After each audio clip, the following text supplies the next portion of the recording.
Put your pants down and put your hands up where I can see them, buddy.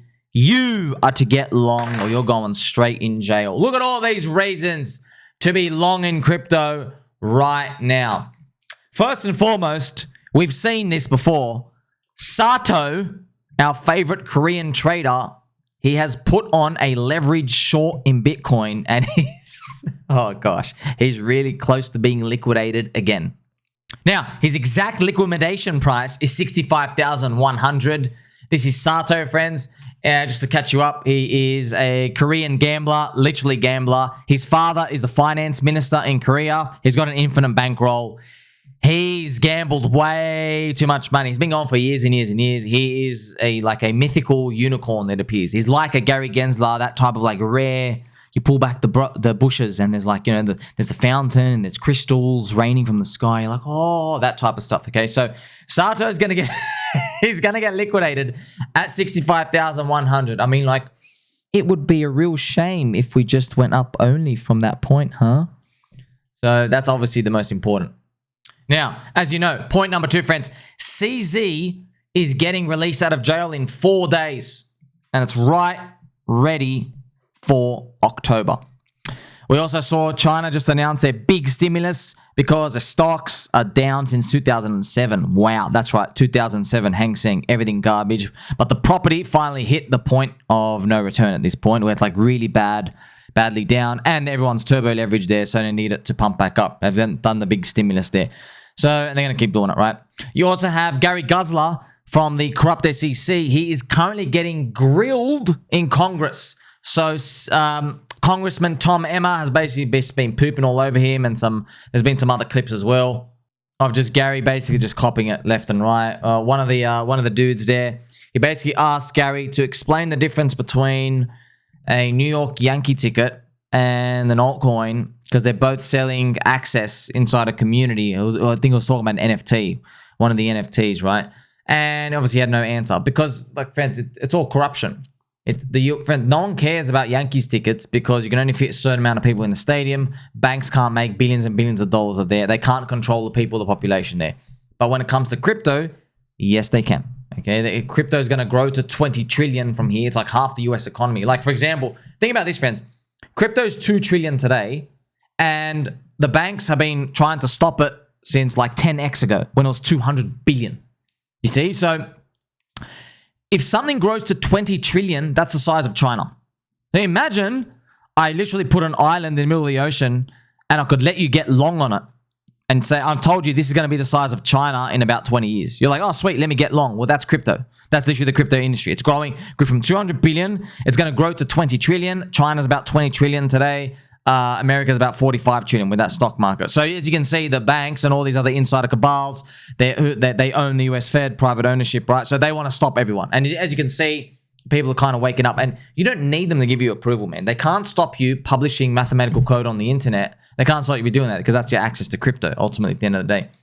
We also have Jim Cramer, who is still bearish on crypto, friends, but be on the lookout when he does finally turn bullish, okay? We have FTX is about to pay out $16 billion of people who lost their money there, so I guess it's going to be stimulus. Like, if you just got if you got your 16 billion out a year and a half ago, you probably run. But you've lived your life now. 16 billion and crypto's on the way up and they're cutting money. It's probably going to be a stimulus. Everyone's just going to get their money and just start throwing it out to those hot, sexy altcoins.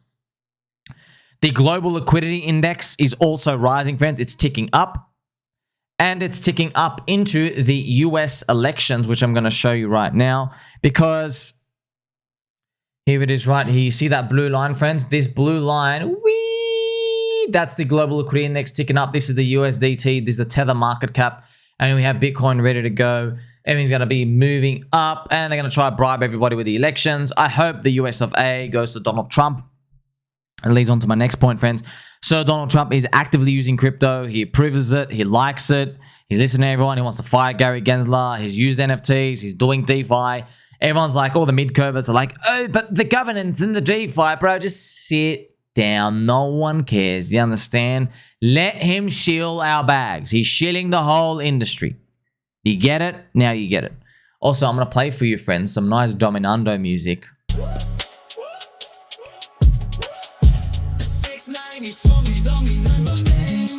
That's actually Cranky G. Roca Negra have approved call options, basically letting everybody turbo long Bitcoin. The stock market S&P 500 is continuing to defy gravity. I mean, it's great now. Friends, do you remember when the US stock market, do you remember when last year, earlier this year, it just started going up, bro. It's just 2020, just started doing this. It was doing this. And I was wondering, bro, how the hell is the stock market doing that? How the hell are you just going up and up and up? And then what ends up happening, friends, is more data comes out. The US economy isn't as slow as everyone thinks. See how the data's coming out now? They're like, oh, GDP is still above 2%. It's actually pretty good. Everyone's expecting recession. Yet the stock market was literally pricing that in at the beginning of this year. See, it starts going up, and then the data comes out here good. So what we might find is, friends, if S&P 500 keeps going up like this into here, we'll find next year is not a recession, but only after that. But then what you might find, eventually the thing stops. Eventually, stocks do start doing this, and the data is still coming out good. Why? It's because stocks were probably expecting a poopy 2026 data. But then when 2026 appears and the data's printing bad, stocks are bottoming with crypto throughout that year, right? Because then the market's it forms a bottom and it starts pricing in the future. So that's what stocks do.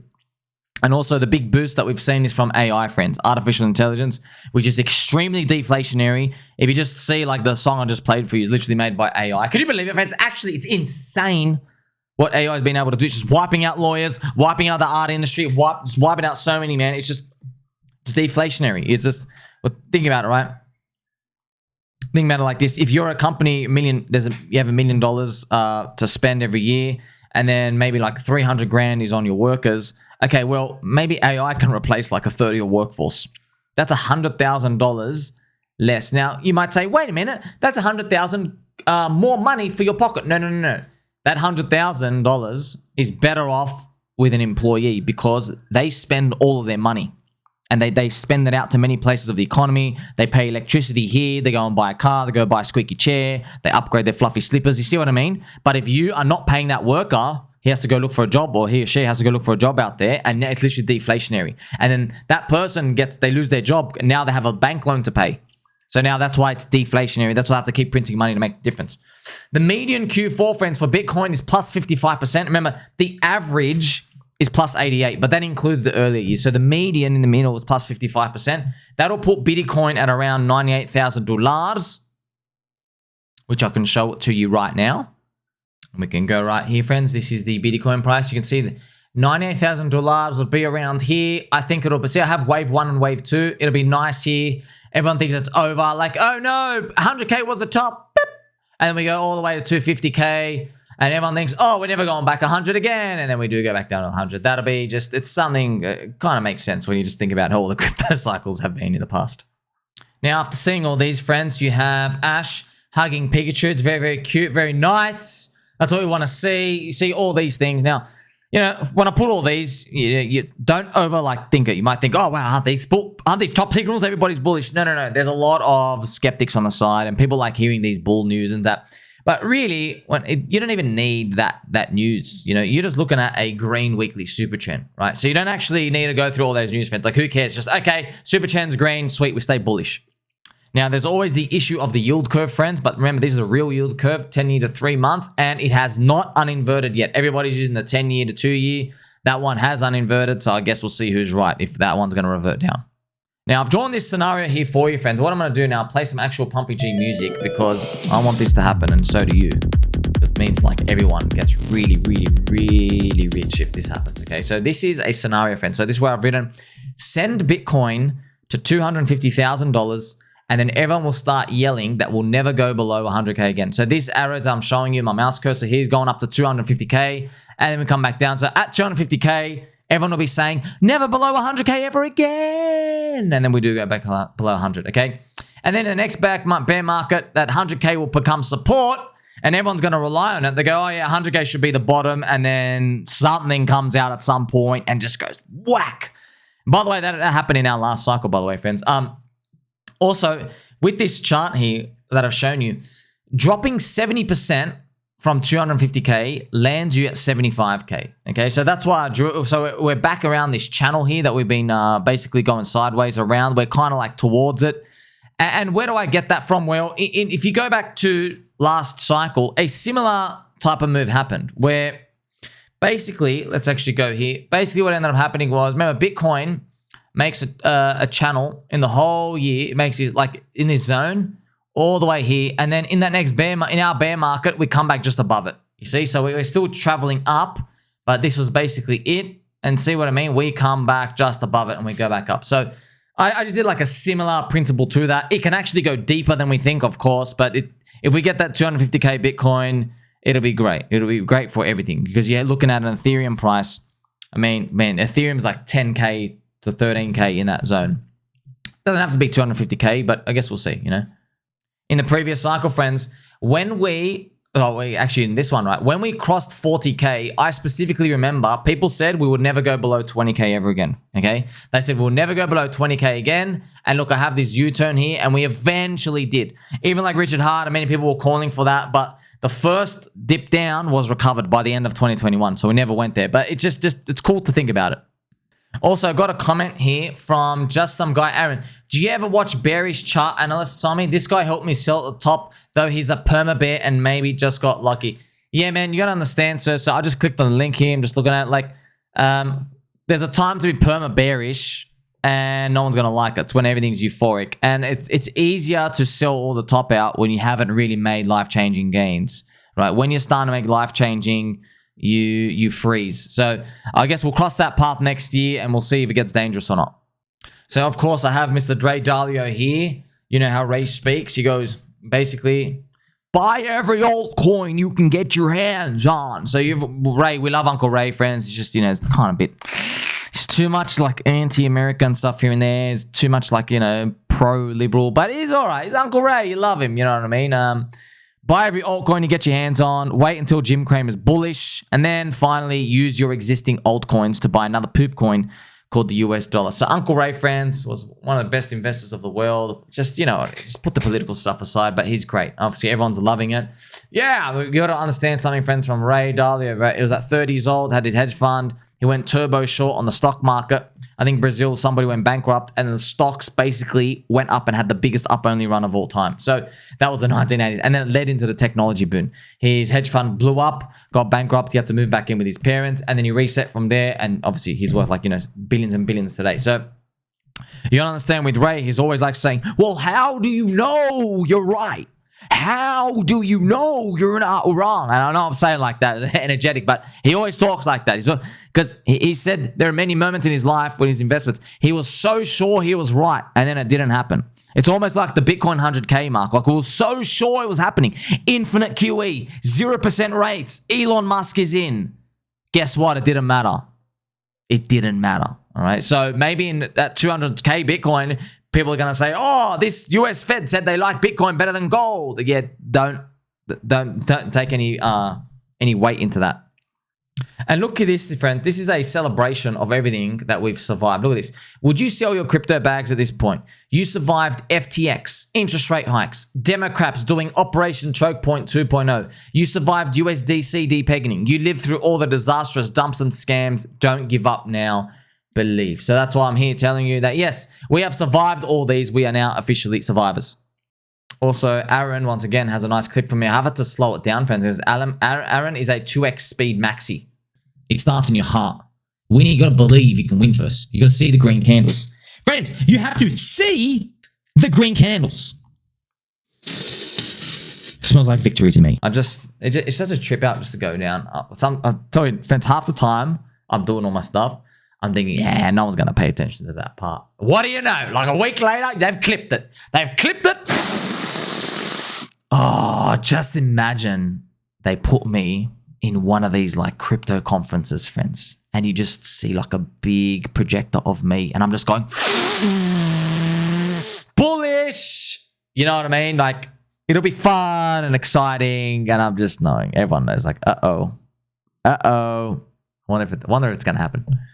Now, baby doll, special message for PulseX community. This is a video clip from Marco, okay? And in this video, basically, it's a shout out to Marco. Real, what's happening, you know?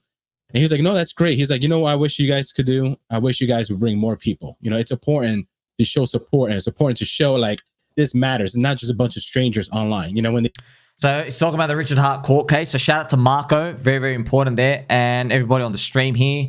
Cabana Cryptos and everyone else. So basically the lawyers, they're very confident of a win. And they've asked as well, make sure everyone rocks up. Remember, friends, the corrupt SEC, they moved the court date from the 25th of October to Halloween. They moved it to Halloween, expecting no one to rock up. And I'm thinking, like, dude, this is the worst community cult to try that trash strategy on. Like, you are going to get so embarrassed it's not funny. Oh, my gosh. So all the people are going to rock up to court. And then all the judge and lawyers are going to say, wow, who are all these people? And then they'll basically, this people, the defense is going to be, hey, corrupt chairman, you made everyone lose an extra 50% from your announcement, by the way. Yes, an extra 50%. All from that announcement from their corrupt, unlawful attacks on Richard Hart and Hex and everything else. And they're going after like people out here. Bro, do you know how many freaking scams there are launching every day? Go after the Pump Fun JP guys. Go after that scum who launched, it was literally 47 rugs and then made $4 million launching Nero because another influencer shooted him. Go after that piece of trash who's just rugging everybody all day, right? You're going after like a real community. Go suck a fat one. Okay, so corrupt SEC attacked Hex unlawfully and everything's going to go great because we are going to win. And now, finally, friends, this is actually pretty important, okay? I was watching Crypto Banter. Shout out to Crypto Banter. Shout out to Randy Boo. I was wrong about this meme coin. As soon as I saw him tweet that, I go, I bet it's mother. I bet it's Iggy Azalea mother. Because, you know, Iggy, she's like the unicorn celebrity. All the celebrities rugged, minus 99.99%. All of them thieves, rugs, just trash shit, subhuman filth. But she understands, like, things going viral and mindshare and crypto network effects. So, like, she gets it. She's like a business lady, but I noticed if you scroll down the comments, friends, I'll show you this. Look at the top 4 comments. Iggy sponsored this show. Rand took payment from Iggy. Think Iggy sat on Rand's face. I mean, like, who would complain about that? Rand tried to get us to buy pumps. So, look, I'm just showing you. Don't worry about what they're saying. It's important to know that the mind of the retailer is getting more wise. People are learning now. You were not finding comments like that 4 years ago. I was here. I was in YouTube, friends. I was watching Ben Copen videos. I was watching everybody. Ivan. No one was typing like that, especially highly upvoted stuff. Okay, it was rare to find. There was a few guys, I'd click on their video and the guys were like just reading off a teleprompt like, you should buy this coin because this is a gaming coin. And then like when they're like really, really, really bad, then people are like, oh, wow, this is obviously one of those paid things. But it was rare. It was super rare. Okay, with these ones, everyone, like whether it's right or wrong, I'm not saying that. Don't worry about that part, okay? Because it's important just to understand, okay, the market's updating. It's a moving target, right? So the average participant in crypto, they're becoming more wise with their decisions. They are now questioning influencers getting paid to shield tokens. So, friends, when I get accused, a lot of people, not even a lot of people, like once in 100 people will say, you got paid, who's paying you? Richard Hart paid you, Chain Gang paid you, P-Dye guys paid you, they're all paying you. Whenever I see that, I reply, I'm like, look, man, it's good, you're skeptical. I know you're wrong about me, but you should actually stay skeptical because I don't blame you, bro. Because like what? Just because I'm the unicorn, I don't want anybody to think everyone else is a unicorn, friends. There's literally no one else has got this fluffy microphone. There's like 99% chance, yes, everyone else is getting paid at some point. Or they're already in and they like it. So friends, you're not going to win if you filter out coins where people aren't paid. All right? You're not going to win. I'm telling you now, you're not going to win. Look what happened to SafeMoon. Look what happened to Doge. Look what happened to Shib and all these friends. It's not about did somebody get paid or did someone get in and they have a cabal and inside out here because Shib had like an insider team and stuff, you know. So it's not about that. It's about the network effect and the future growth. Okay, so if someone's going to shield to 100,000 people, but you're person number 5,000, hey, you're early. Okay, so that's what it comes down to. So the best approach to have is assume everybody got paid. Assume that. I've told you many times. Assume I get paid. Assume it. Then so that's what I do, right? I assume everyone gets paid. Then I measure everything equally. Because if I assume everybody gets paid, I am left with the core of the altcoin. I'm like, what principles are around this altcoin that exists today, can they carry over through a bear market? Can they carry over through a few red monthly candles? That's what you have to think about. So, for example, peak on Pulse Chain or Orange Man could. Okay, even Hex and Pulse Chain and Doge and SHIB. When you look at these, go, okay, if I hear about from someone, maybe they got paid, but what about Pepe, friends? Okay, if someone got paid to shill Pepe, Pepe the meme is bigger than just someone getting paid and stuff. Do you see what I mean? So you got to be in something where the idea is bigger. Maybe that has a utility that's bigger than it itself. Okay, so like for example, let's say I gave you $300 to shill PulseX. $300, and someone heard from it. They might say, "Oh, this guy got paid $300 for PulseX." But no, but what you can do is you can just go to the PulseX website. So go Pulse. PulseX has now burned 4.94% of the total supply, bought and burned. It's almost 1 trillion PulseX burned, almost 1 trillion. So the idea of PulseX as the biggest liquidity index on Pulse Chain with good tokenomics buy and burn, and all the Pulse Chain community basically swapping around using the liquidity and all the pools and stuff. The idea of that is bigger than just like, basically a fart in the wind. You see that? So that's an obvious one. But it gets harder when you have 300 meme coins to choose from and there's 30 Red Bull Tron themed things that are on Tron or just in some things. You see? So some things stick, some things don't. Like for example, friends, what does Doge do? Nothing. Doge does nothing. But when I say Doge, you think of Elon. You think of Doggy. You think of all the pumps and stuff. See what I mean? So the crypto market's getting smarter, friends. In Crypto Banter Show, Rand did a highlight of Iggy Azalea's mother. It's important to invest in a crypto community who will still have potential despite red candles. As we saw with celeb tokens, most just dumped minus 99.9% and quit.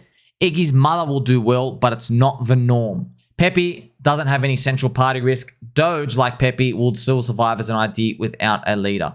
Most of them, look at this, first comment. Zach, most of them get shilled big to get to pay to lie or big rugs. Also, Mr. Lyons, part of it is due to a friend that has been educating people about all the ins and outs of crypto. Friends, this is the thing. Do you know who accuses your friend Sommi of getting paid? It's always people who get paid themselves. Always. Every time someone pays, it's always someone would do it or they get paid.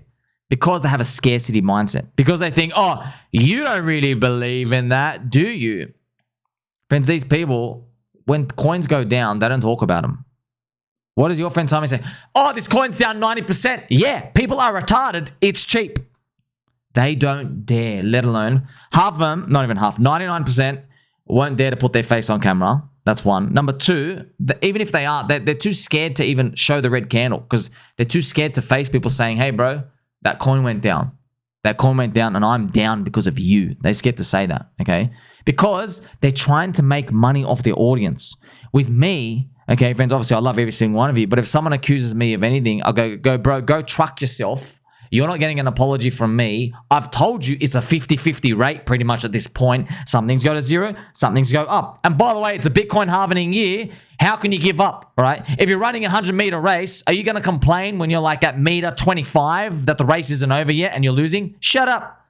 See what I mean? So they don't have that confidence though, friends, because they're saying, pay me for a service. Pay me. So they're using their audience like a public toilet. That's what it comes down to. And they also haven't done the hard work and research. The community is all that matters, bro. The community. You know, community, friends, is just a bigger family. Yeah, you got to put some rules and leaders and stuff here, but it's a bigger family. It's an extension of a family. You see? How do you treat your family? You do good things for them, okay? You give out good advice. Like, friends, if your mum needed to borrow your car because hers broke down and she needs it to go to the doctor's clinic, are you going to say, hey, mum, give me $300? No, you're not. You see what I mean? What if your father needs to borrow your lawnmower? Well, Dad, it's going to be another $80 per hour. No.